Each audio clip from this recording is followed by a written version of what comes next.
Welcome to the CodePlay Culture podcast, where we discuss tech, gaming, health, and the world around us.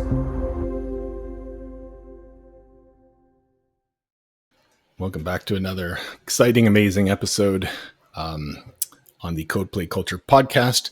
I am your host, Logan Dunning, and my co-host here, Rui. Say hello, Rui. Hello, everybody.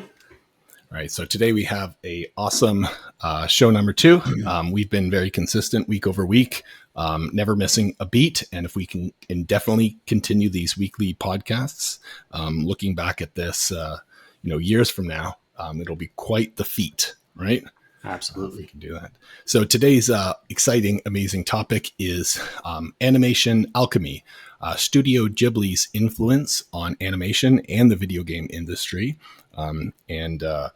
So for those that don't know about this incredible, I guess, animator, visionary entrepreneur, Rui, do you want to kind of give us the high level of, if anyone's never heard of this studio and what they make, what they do? Yeah, so Studio Ghibli is a Japanese animation studio that primarily makes Japanese animation, and I believe they have made some live action video, if I'm not mistaken, but I could be wrong. But yeah, they deliver amazing quality, top-notch animation with just top quality storyline. It's truly amazing, and it has inspired, of course, a ton of spin-offs, video games, and movies centered around those Ghibli themes, because they have a very unique art style and story. So yeah, that's basically what it is in a nutshell. In terms of Ni no Kuni the game, which is a spin-off, or not a spin-off. I shouldn't say it's a spin-off. Its art style is based on Studio Ghibli's art. Actually, no, it was developed by Studio Ghibli. This one right here? That's the one. And that's the one we're going to talk about today. The original, the one and only, Ni no Kuni, Wrath of the White Witch. Right. And when you say one and only, maybe you can tell other people why. My apologies. Why? There was a part 2. No, but one and only is correct, right? Yeah. But why is the second one different? Well, the first one, second one's different. The familiar system, the familiar battle system, is not based around a Pokemon type battle system. It's, like these little. They went completely different. Yeah, and it's more of a single character kind of. It's a single protagonist, and he just goes on throughout the worlds and does his business. But in part 1, it's a familiar battle system, which is akin to your Pokemon type battle system, which I enjoy a lot more than part 2. And I think you were saying before was part 1 was, this is part 2, but part 1 was like they worked with Studio, or the ex-employees or employees of Studio Ghibli, because I believe it dissolved, right? The company, or maybe they still have some ex people, but like the second one, did it? Were you telling me that it they didn't work directly with the art? Yeah. Okay. Yeah. So that's what it was. Yeah. The second one didn't work directly with Studio Ghibli. They worked with ex-employees of that company. Yeah. Right. The first one they worked directly with. Right. So if you're looking for that de facto Studio Ghibli experience for video games, you want to start with this one. If you like Pokemon, you're going to start with this one regardless. Yeah. This one, I would say, has way more charm than this one. Sure. But this one for me, I liked better only because I like that protagonist Final Fantasy level of, you have one character on the screen you're controlling. And this is, I felt like, with the familiars, maybe you can see, and for those who are just listening, the little Pokemon that fight for you. And you have this little line that connects to them, issuing kind of subliminal, subconscious commands. And it's totally weird if you think about it. But if you had, it's almost like if you had a Pokemon, right? And if that Pokemon got killed, yourself would die, right? Right. So it was like tightly coupled, as opposed to like Ash Ketchum. If Pikachu, unfortunately passed away, Ash would be like, well, I'll just get a another one. Well, I mean, he's probably wouldn't be so cutthroat. They do go back quite a bit, but that is a weird part about it. How there's just tight, ethereal, soul level bonding between the familiar and the main characters. It's really cool because you get multiple familiars, and one dies, the other one comes out, and then the other one comes out, which is good. I mean, it increases longevity of your life, I suppose, right? They're like lives, right? You have your life, and then you have 2 extra lives, which is your familiars. Oh, right. So you don't die right away. But it'll come out like, it's dead. It will send the next one will pop out, and then you can revive that one with the other one or with your main character, Oliver. Yeah, it's super fun. But I think they're both made by Level 5, which is the same company for both. This one is Level 5, and then this one is Level 5. It's so interesting to see. Company, though. Like if you look at the back here, a lot of video games you see Level 5 and Namco Bandai Namco. They underplay the developers, right? The publisher comes out like, where's Square Enix or whatever it is. Yeah. But you don't know that Crystal Dynamics or whoever made the Tomb Raider game or whatever it is, right? The limelight seems to always go to the publisher, Is that a Bandai Namco game? It's like, have you heard that new song from this person? And you're like, yeah, it's so good. And you think you give the artist the credit, but it's really like, oh, have you heard this song that the artist is using from Kanye West, like a beat from, the producer, or the developer in this case. It's funny that the person using it or pushing it normally gets the credit. I mean, that's probably okay if you think about it. They're shelling up tons of money to push it out. Well, of course. But it should be a little bit hand in hand. It should be, right? And they should get the recognition. But I believe Level 5 is the development company, right? Correct, yes. So who's Bandai Namco is, in the... You see, like, Bandai Namco gets the front, but the publisher is Level 5. The developer, you mean? Sorry, yes, the developer is Level 5 on both of them, and the publisher. And then look, on this one, it does show Level 5 in the front, both on the back. But it could have been the day one edition on this one, at the top. Maybe they put it after. Regionality matters, obviously, like if it's a ESRB rating versus a PEGI rating, and, they have different covers per culture or per whatever. But we're skipping ahead a bit because we have to talk about, all of the different, movies that they've created. Maybe we can talk a little bit about, what would be the difference of, plop your kids in front of Little Mermaid versus Kiki's Delivery Service. What's the charm? What's the value? What's the main difference comparing Disney to Japan's Disney, which is, in my opinion, is Studio Ghibli. Right. Well, Disney did buy a lot of bought rights to a lot of the Ghibli movies and re-released them under the Disney brand. Yes, correct. Of course, because they couldn't replicate that kind of whimsical magic and superb storytelling. And on the side here, you have the Disney logo, and then afterwards, let me just see here. They lost the contract, or I'm not sure what happened, but then they started releasing them non-Disney ones. Right, this was after, so I don't have one of each that are before and after, but you can see Totoro here was Disney, and Arrietty here was after that partnership ended for whatever reason. Yeah. Right. But yeah. So what would you the popularity, right? Yes, correct. As soon as it made its name, they're like, we don't need you anymore, Disney. Yeah. Potentially. And they're on Netflix in Canada, right? Are they? I didn't know. The kids watch them on there, when we're too lazy to put the DVD in. This was my first experience with Studio Ghibli. At the time, for those that are listening, I'm holding up a copy of the Blu-ray and DVD combo edition of Spirited Away, which is a tale of Chihiro, or Chihiro's family is moving to a new house, but they stop on the way to explore an abandoned village, almost like a theme park. And one thing leads to another, not ruining things, but it's an incredible tale of incredible art. I just love the grandma here who has a baby that is bigger than her, and she is probably 5 times as big as anyone, both width and height. It's just incredible, whimsical, and absolutely unreal.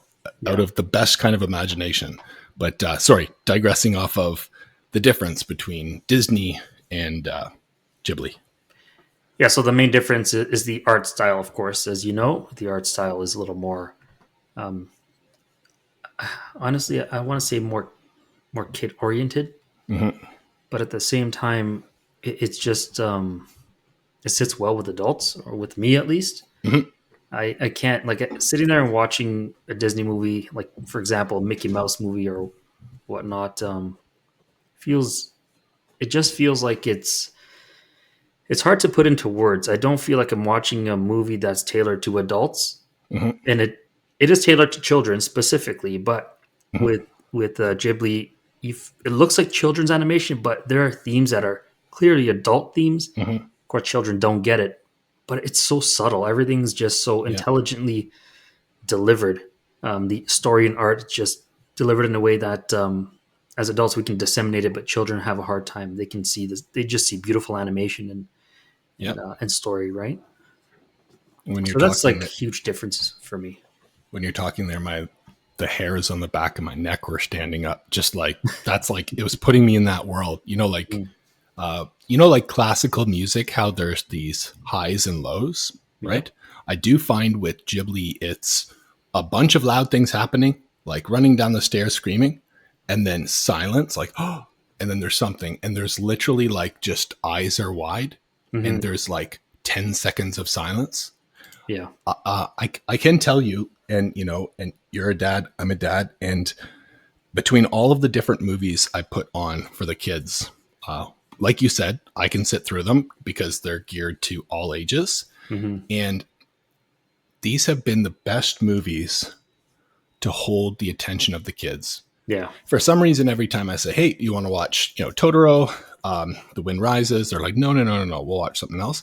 But as soon as I put it on, they are glued. Yeah. And the values that they get out of those movies are so wholesome. Oh, for sure. For those that think about anime, they're thinking about maybe Akira or some kind of like, blood, guts, gore, kind of like, techno paradise murder stuff.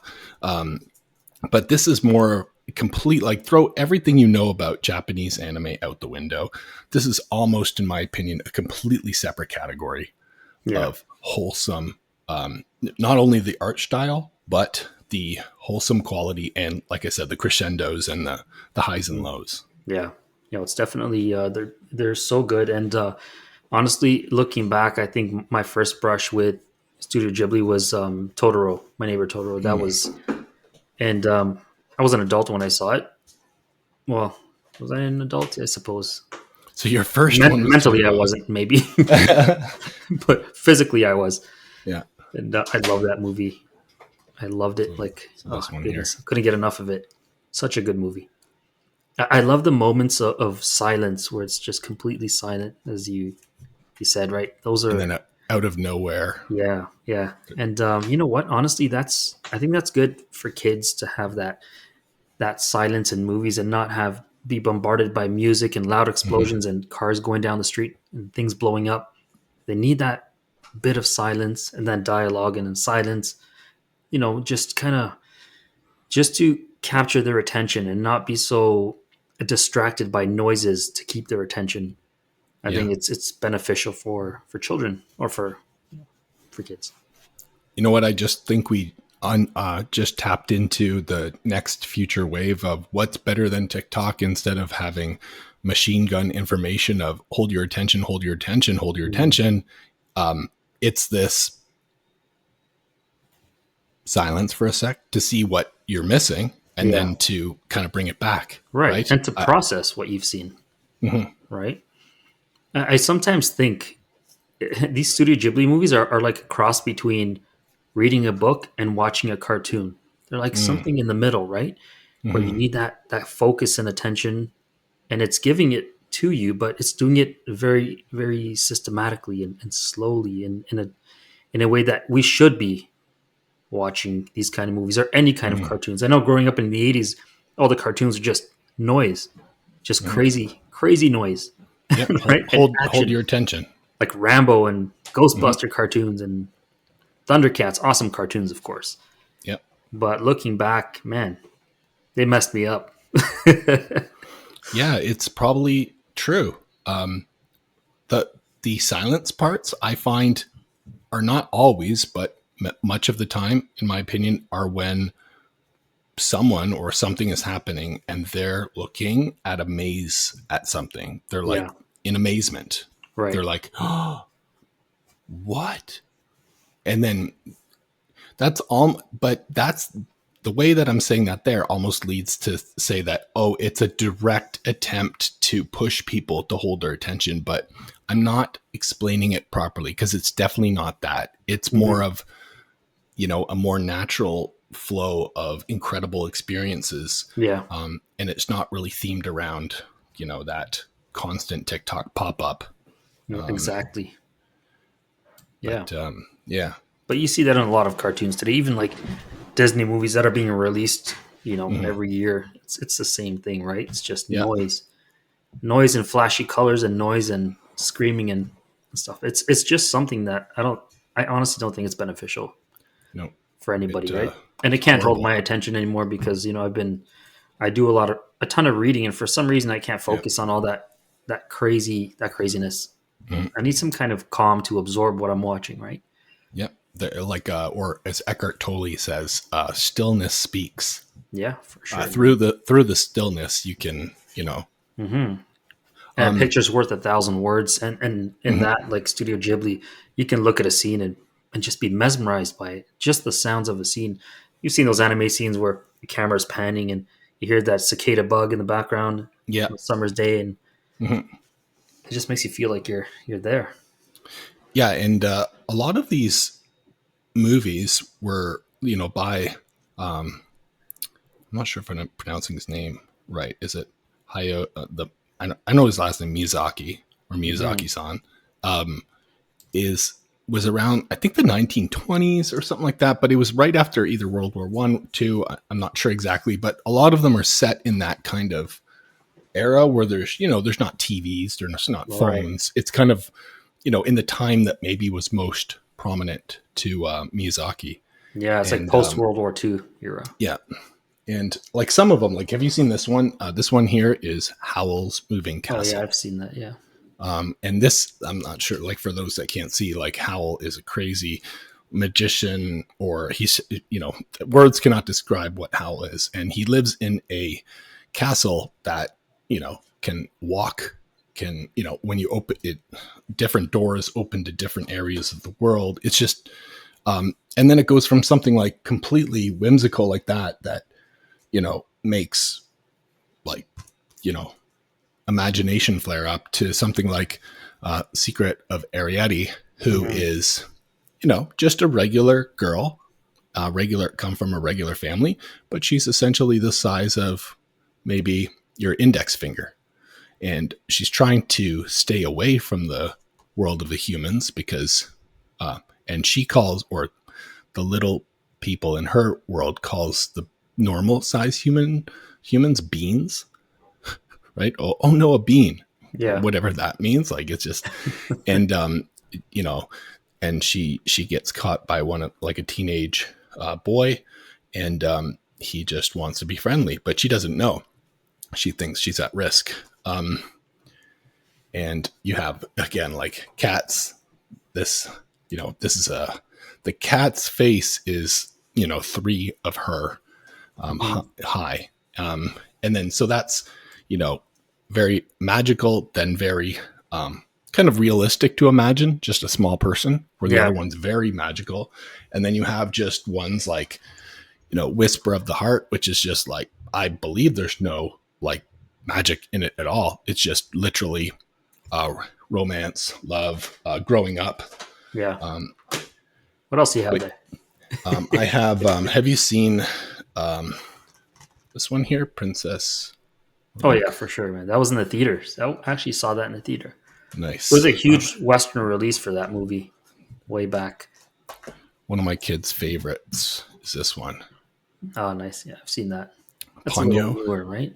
Yeah, and it's interesting. Like it's a fish that I Mm-hmm. believe drinks or breathes air and then accidentally turns into a human. And the Mm-hmm. person that was maintaining all of the fish Yeah. gets very upset, tries to turn Ponyo back from a little boy into a fish. Yeah. But I think, it's then I also have here Let's see if you have my favorite Miyazaki movie of all time. the wind rises here. I don't think I have one of my favorites here, but there was one that it reminded me a lot like Metroid. Maybe It, it's the same one I'm thinking about. it Okay, was which one, one's yours?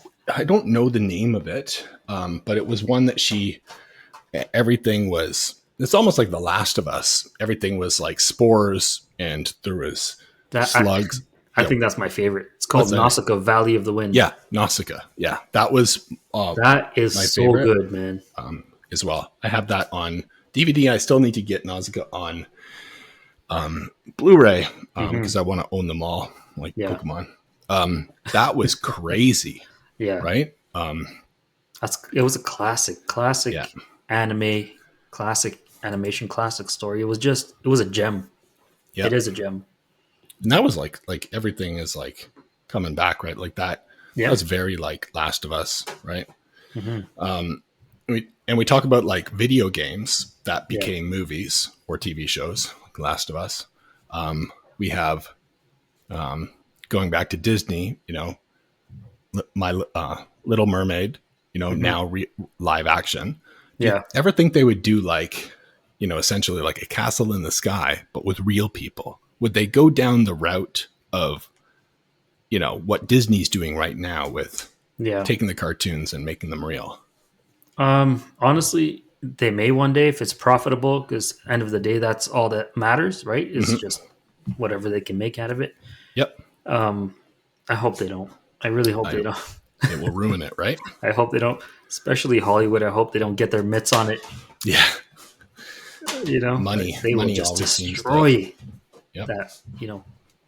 I wouldn't watch it anyways. I definitely wouldn't Right. watch it because I don't want to taint, that the masterpiece of the originals. But yeah. I felt the same way about Final Fantasy VII Hmm. remake, not remaster, Yeah. because I get it. People, it's like again, Hollywood gets to it and they say, you know what? Nobody wants turn-based combat anymore. Mhm. They want real time because they don't want to wait. They don't want to play a game of chess. Right. But what I really wanted is like the game was perfect already. Hmm. I believe that I would say, in my opinion, probably majority, maybe like, 51% people feel that same way. If you check Reddit, I Yeah. believe that everyone just wanted to take the same game. It was perfect. I just give me 4K, 60 frames a second. Heck, if you're going to make it isometric top down, give me 120 or 240 Right. hertz, right? 4K. And just don't touch it. Like it's perfect. Hmm. Don't even do voiceover. That's fine. Like let me read it again. I just Yeah. want, FF7 was D-pad only Yeah. because the DualShock 2 or one, whatever, it didn't have analog sticks That's right. when it came out. So they never, I don't think you could patch games on the PS1 day. I mean, maybe you could, but Hmm. it was very uncommon. Like it never got the analog stick support. Yeah. But yeah, they kind of ruined it for like I played it, but I'm playing it, I'm enjoying it, but I'm really The like, magic's gone.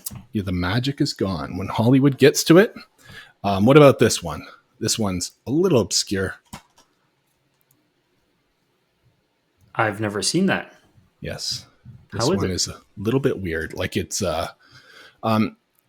tell that it's very sketchy. Mm-hmm. kind of almost like it was an unreleased that they tried to re-release, but it is very charming and magical. And you know what? I'm going to set this one aside. And Yeah. next time you come over, and we're kind of, hanging out, we can Yeah. watch this. It Okay. is so cool. Won't ruin anything for you, but I would say it is up there with the magic. In the art style is a little bit different. Mm-hmm. So from the creators of Spirited Away and the Wind Rises. I don't think I have the Wind Rises here, but yeah, I guess I'm missing some. One that the kids absolutely loved is this one, Oh yeah, the especially classic. Jordan.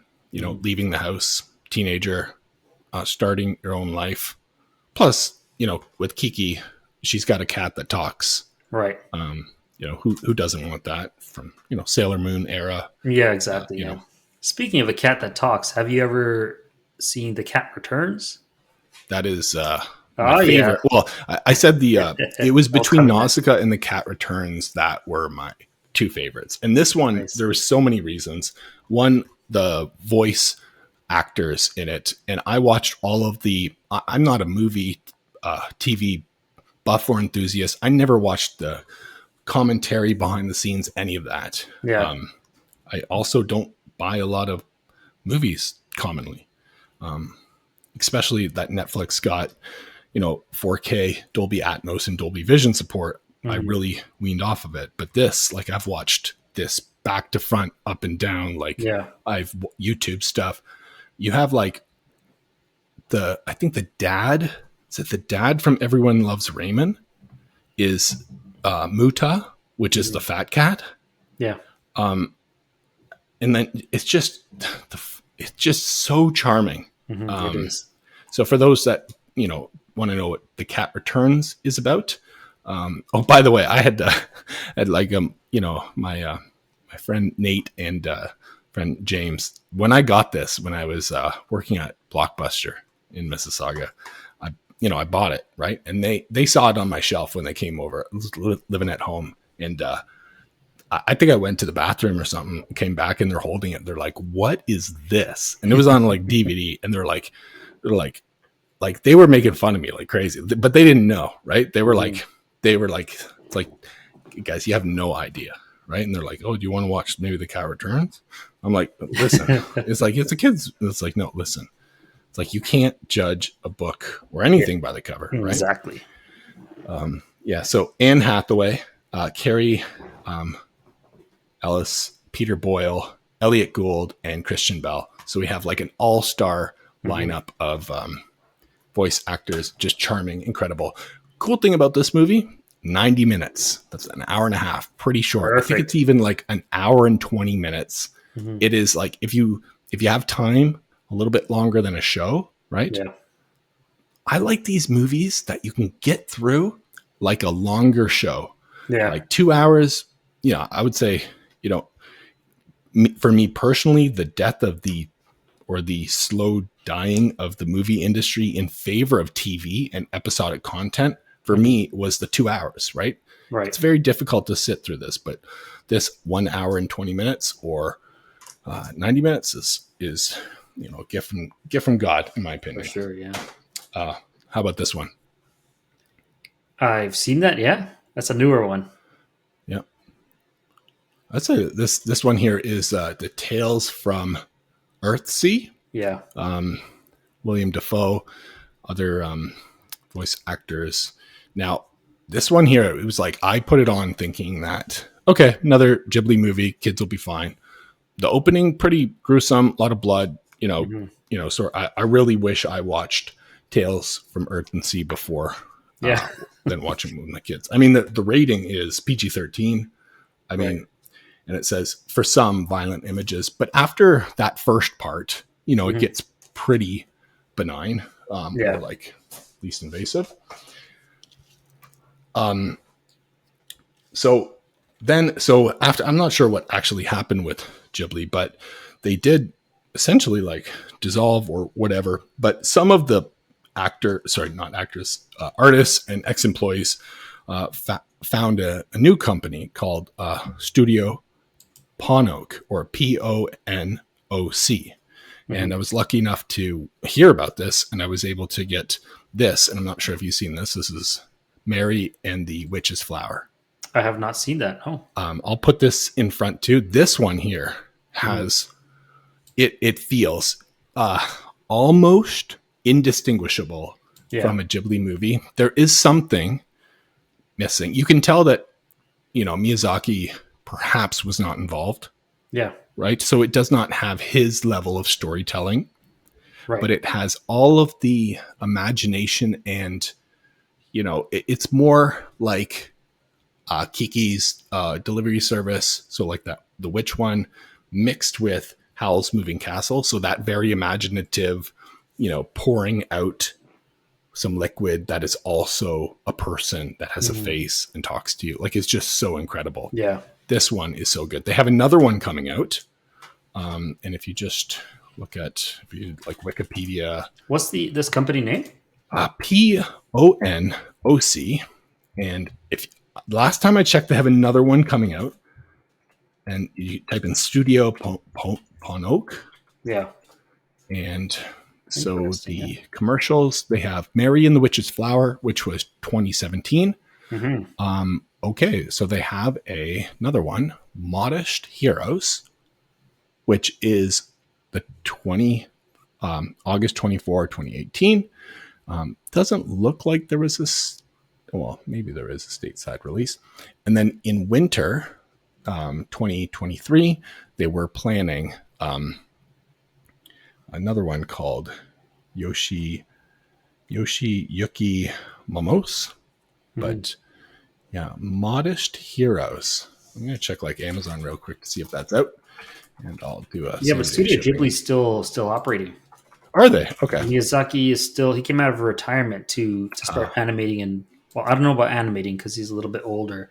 Yeah. But to produce films. So they're coming out with a new one called How Do You Live in 2023 this year. Wow. And he intends it to be his last film, according to this article. Wow.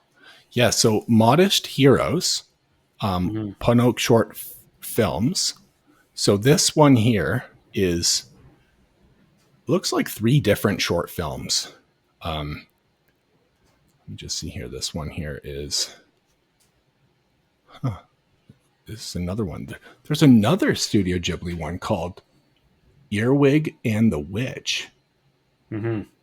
Like, what is going on here? There's like even more. So I'm not probably even sure. a lot. They've been making movies for how long does it say here? 37 years. It's incredible. I wonder, I'm going to add it to the cart and then just see if it's on Amazon, because my wife, being a financial planner, keeps me on a tight budget. The half-pound Reese's peanut butter cup is $5, and that seems reasonable as well. But let's get off Amazon at this point. Have you had the half-pound cup? Like, do you like Reese, or do you have any chocolate? Half a pound cup? Yeah, we're talking about like the size of a small soup bowl. No. If you put it in the fridge and you cut it, it's like little pieces of pie. It's like little, yeah. I've never had it. Okay, so all right, so we got our next time plan. We got Mary and the Witch's Flower, right? What else we got? A half pound pie. Well, then what was the other one? Oh yeah, this one too, right? And then we'll do those 2, and we'll unfortunately, any kind of workout you do that day, Rui, you're probably going to have to tank because of the half-pound cup. But yeah, it's great. Yeah. You know what I just read? That they have a museum for Studio Ghibli in Japan. Yes. Museum. You saw that? Yes. Yes. And cool.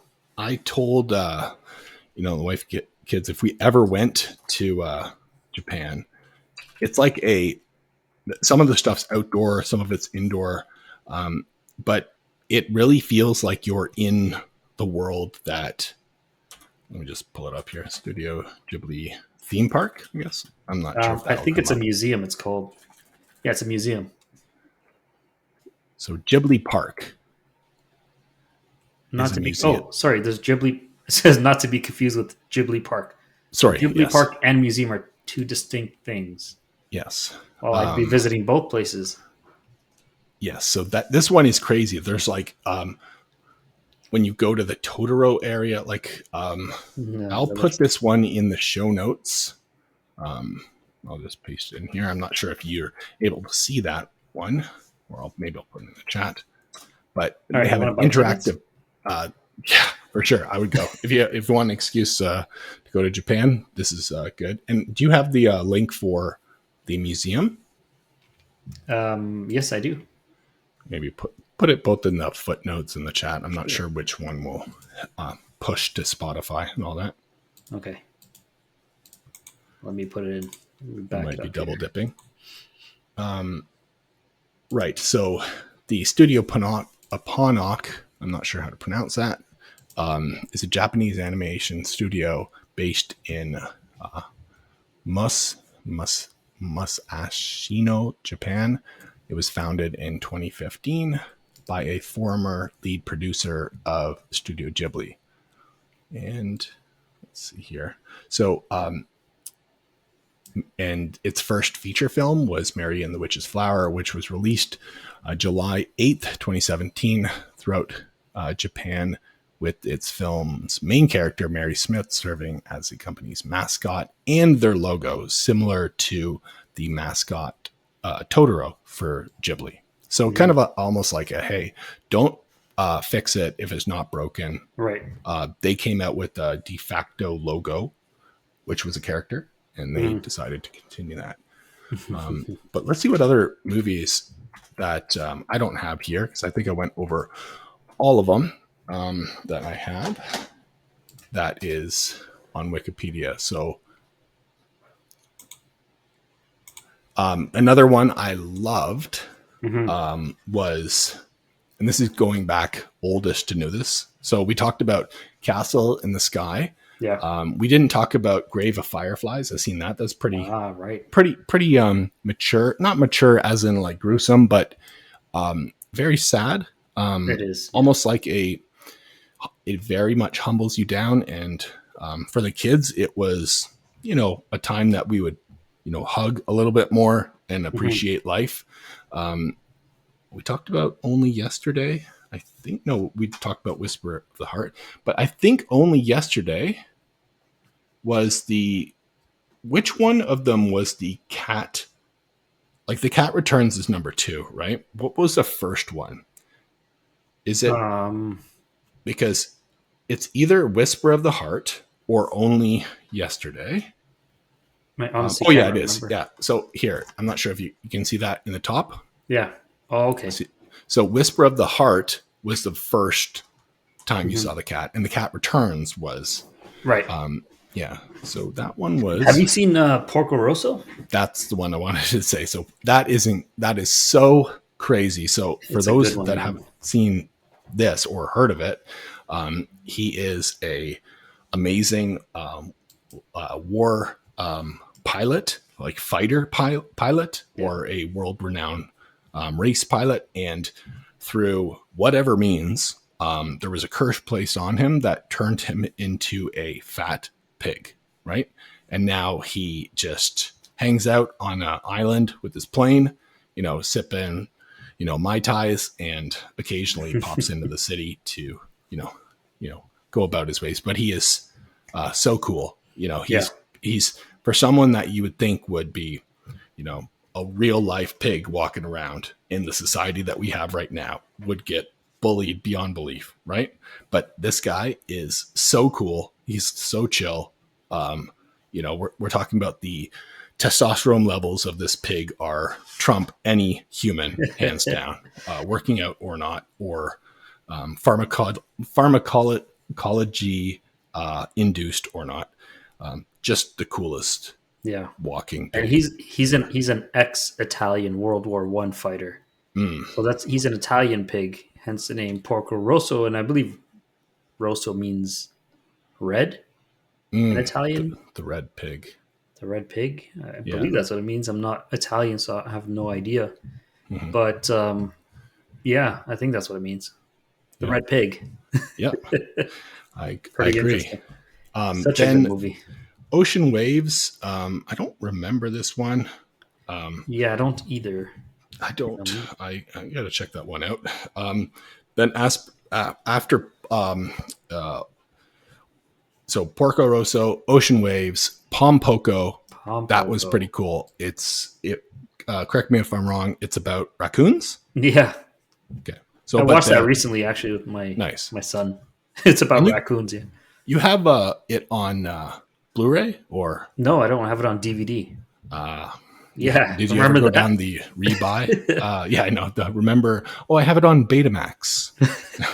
Or I have it on. What was the thing that Sony came out with PSP? Oh, UMD. I have it on UMD. Yeah. UMD. And if you want to watch it, I got to bust out my PSP and use the mini HDMI to big HDMI Yeah. cable. Yeah. Yeah.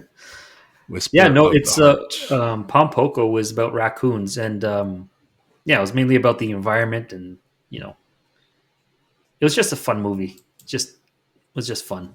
So the raccoons are, you know, very smart, right? We all know this, right?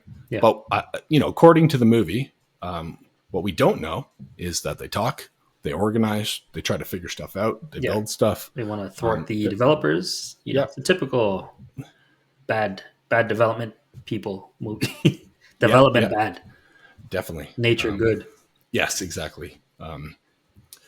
Yeah, it's funny that we think we are the smartest race on the planet, but we are destroying the world environmentally and killing each other at rapid paces Yeah. like no other creature or nature is, right?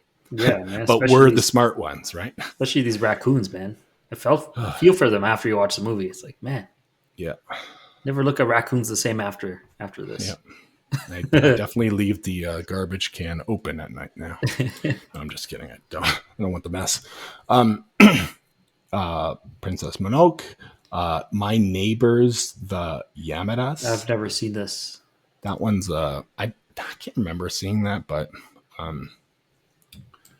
don't know. It's just Probably should watch it at some point. that one is.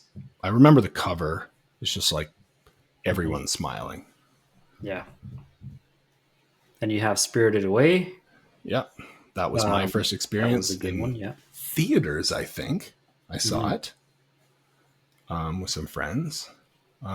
Then Cat Returns, Yeah. Howl's Moving Castle, Tale from Earthsea, Earthsea. Yeah. Ponyo, Ariadne, From Up on Poppy Hill. I do not have that one.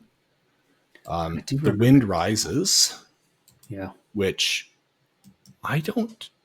I'm just trying to think. I forget the difference between The Wind Rises and Nausicaa because I feel like two of them are very similar, and I need to watch them back to back Oh, to remember. Nausicaa, you would not mix that up with anything else, man. There's Right? like things like crazy big cockroaches with shells on them, and she's Yeah, like yeah. on this hoverboard just shooting them, and they can't Yeah. die, and they expand. It's really insane. We got I to think watch this that one, yeah, that first one we off, should right? watch it. That one's awesome, man. I got to get that on Blu-ray though, because you probably have it on Betamax or Have it on DVD. yeah Betamax, dude. Yeah, you have it on A track. Then there's the Tale of Princess Kaguya. Yeah, that's the one I held up. So this one happened after hmm The Wind Rises, or the same year. I can't really tell according to Wiki. Then this one was a bit of a weird one. The kid, I do have it. I Which one? might have downloaded it. It was when Marnie was there, Hmm. and this one was very weird. Yeah, Almost like, have you ever been to like a cottage and then you have like some friends that you've met in cottage country, and yeah, you like they are like your best friends for life, and then yeah, all of a sudden, time to go home. yeah, yeah, for sure. And I remember that that's feeling. what that one is about. It's just about two girls, friends. hmm Just really weird. Like that one was probably my least favorite. Yeah, And then the Red Turtle. Okay, that seems pretty pimp. I wonder. So that came out in 2016. hmm I'm going to clear my schedule this weekend to watch. I'll wait. I think I'll wait for you. The Red Turtle. It's a co-production between Studio Ghibli and several French companies. It tells the story of a man who becomes shipwrecked on an uninhabited island and meets a giant red female turtle. The film has no dialogue. Ah, yes. Wow. I remember this one. That's pretty cool. I did watch this one. I can't remember if I was underimpressed or I don't know. I don't know. Maybe I'm just hallucinating once again. Yeah. The Earwig and the Witch, that was 2020. But you see here on Wikipedia, you have the director and screenwriters, right? Yeah. And if you go back, 2013 is what appears to be the last time that we see Mizaki. Right, because he retired. Yes. And then if you look at all of these, none of these were our favorites, right? I talked about when Marnie was there was definitely not. I didn't watch any of them after that, right. so I can't And see. then, so maybe I'll wait. Maybe I'll wait on the Earwig and the Witch. However, I'm not sure the director Goro, or I'm not sure what the accent over the last how to pronounce that, but his last name is Miyazaki, so I'm not sure if it's a relative. It could very well be. That one might be okay but that assumes that But Miyazaki's magic is in the blood. Yeah, that doesn't work like that. But you know something? This Earwig and the Witch, it looks like computer generated animation. I can't really tell for certain. Oh, like the cover and stuff? Yeah, if you click on it, you can see the cover. Look at the art. What do you think? Computer animated? Oh, for sure. If you actually hit the images tab, yeah, it looks like all like that. Yeah.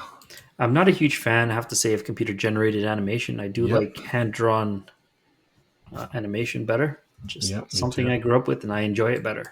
Yeah. Do you think that makes us old fogies? Yeah, probably. But who cares? Get off my damn Everybody's lawn. going to get old. Yeah. Everybody listening to this is going to get old. How do you live? How do you live? That's the one that's coming out next from Mizaki. And it looks like he drew the cover by hand, which is good. Yeah. Pretty crazy. And that comes out in July 2023. For some reason, I keep on thinking it's 2024. All right. So my last one here, I think we did like pretty good on, going over stuff and why people should check it out is, okay. So we talked about how, Ghibli has inspired video games. Miyazaki has retired and people are like, oh no, we're not stopping. Let's go. Right. Similar to like, George Lucas steps down. They still do Star Wars. They get better and better. I mean, in this case, the Ghibli stuff didn't seem to, but the ex-employees that went to Studio Ponok, you were going to love Mary and the Witch's Flower.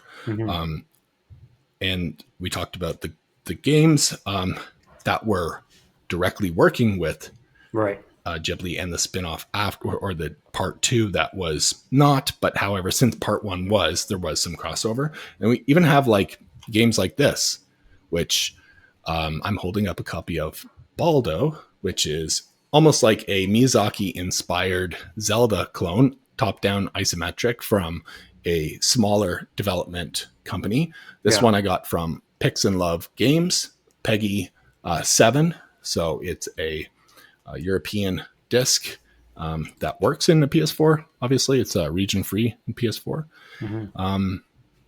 They're even inspiring completely unrelated developers to build similar games, and they're all charming, beautiful, fun, game. And wholesome. Yeah, I like Baldo. Fun. I think we have our hangouts cut out for us. Getting back to that, and I'm stuck in Baldo. I got to this one area where I'm like, you ever do this in video games? You're like, I don't want to Google what to do, but I'm kind of wasting hours right now. Yeah, that happened to us last time. Yeah. We were sitting there. It's like half an hour later. Yep. Fuck, let's Google it. Yeah, exactly. So we'll have to Google it a couple more times, and it should hopefully get back. Yeah, I mean, there's like a fine line between enjoyment and frustration, right? You want to be right, you want to straddle that middle and enjoy it and not be frustrated. But yeah, you can look after a while, man. I think 30 minutes is a good time in which you can. Yeah, exactly. I wonder if for development, it's kind of similar too. Like, okay, what was the thing that we were saying? Like, if you're stuck for 20 minutes to like Google it or give a peer a call, right? Yeah. So it's like spend 20 minutes, figure it out, do some exploratory, right? But then as soon as you're like, okay, what's going on? And then boom, chat GPT. Sometimes you have crazy people who just want to go at it forever, and I'm guilty of that sometimes. Yeah, exactly. It's definitely a skill that you have to. Yeah, it's a skill for sure. Yeah, you get stronger like any muscle. Yeah. I want to bring up one cool game before we change this. What we're talking about. There's a cool game called Behind the Frame, the Finest Scenery, and it's a point and click game which I've been like delving into like crazy. Like I love point and click games, and I've been playing a lot of them. So I started to play this, and it's inspired by Ghibli. I mean, the people who made it. Wow. Yeah, and it's on Steam, right? It's on Steam, and it's also on Switch. It's on Switch. Yeah, but point and click on Switch is a little more challenging. But yes. Yeah, it's on Steam. So the all reviews are overwhelming positive. Yeah, it looks incredible. I have to check that one out. I'm going to start booting up Steam right now. Of course, it's doing an update because if you haven't opened it in a while. But anyhow, cool. Yeah. That's good to know. Behind the Frame. We'll probably put a link to that in the show notes as well. Yeah, great idea. Yeah.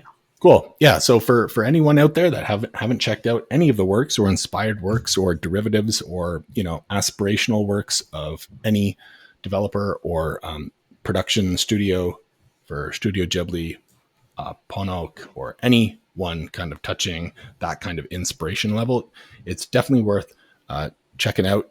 Wholesome, amazing, family quality. Love, peace, and kindness. No really bad messages. You don't end up turning off the movie and saying, "Damn, I'm scared to go outside." It's not a Gears of War.